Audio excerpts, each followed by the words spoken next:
Apa kok bisa ya jadi pemimpin perusahaan ini? Jaga sikap kamu ya. Hati-hati mau bicara. Kamu Keributan besar pecah gara-gara Lucy yang dengan berani menginjak-injak harga diri Adila. Situasinya benar-benar panas. Aditya yang melihat semuanya tak tinggal diam. Kali ini dia berdiri paling depan membela Adila, tanpa ragu mengusir Lucy dari tempat itu. Sikapnya tegas, seolah sudah terlalu lama menahan muak. Tak lama kemudian Trian datang. Bukannya meredakan, suasana justru makin menegang karena Trian juga menilai Lucy yang paling licik dalam persoalan ini. Ia bahkan meminta maaf pada Aditya karena malam yang seharusnya berjalan baik justru berakhir ricuh. Trian memilih pamit lebih dulu. Di dalam hatinya ada rasa tak enak yang begitu besar pada Adila. Seharusnya dia yang melindungi, tapi keadaan malah berbalik seperti ini. Sementara itu Lucy dan Aditya masih terlibat ketegangan. Aditya benar-benar sudah di titik muak.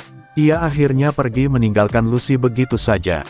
Di tengah perjalanan pulang, Trian menerima telepon dari polisi. Kabar itu membuat dadanya terasa sesak.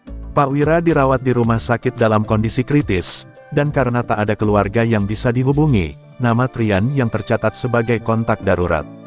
Tanpa banyak pikir, Trian dan Adila langsung menuju rumah sakit. Di sisi lain, anak buah Bu Herlina melaporkan kondisi Pak Wira yang kecil kemungkinan untuk sadar. Dari situlah terungkap kilas balik yang mengejutkan. Semua ternyata adalah skenario Herlina. Ia menyuruh orang bayaran mencampurkan sesuatu bernama Rara Cuncun ke makanan Wira tanpa sepengetahuannya.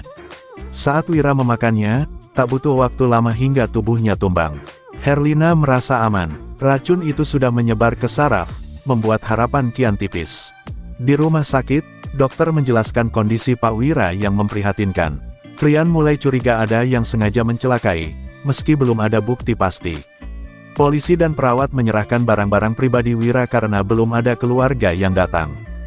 Trian dan Adila duduk di kursi lorong rumah sakit dengan hati berat. Trian merasa gagal dalam banyak hal. Gagal melindungi Adila, gagal menuntaskan masalah, dan kini gagal menjaga orang yang sedang terbaring tak berdaya. Namun Adila tetap jadi penenang. Ia mengingatkan bahwa jika satu jalan buntu, masih ada jalan lain. Kalimat sederhana itu seperti meniupkan napas baru bagi Trian. Senyum kecil kembali terbit di antara keduanya. Mereka saling menggenggam tangan, menguatkan. Pagi harinya suasana berbeda. Lucy, bersama Reno, justru menyusun langkah baru.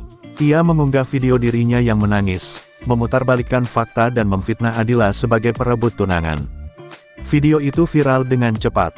Nama Adila hancur seketika. Bahkan Pak Cahyadi sudah menontonnya dan langsung murka. Di kantor, amarah Pak Cahyadi meledak. Tanpa mau mendengar penjelasan, ia memecat dan mengusir Adila demi menjaga nama baik perusahaan. Security diminta menyeret Adila keluar. Pemandangan itu menyayat hati. Orang-orang hanya bisa menatap iba. Di luar gedung, Bimo dan Trian menyaksikan langsung momen memalukan itu. Trian tak tinggal diam. Ia masuk dan menghadapi ayahnya. Pertengkaran besar tak terhindarkan. Trian kecewa karena janji untuk tidak menyakiti Adila kembali dilanggar.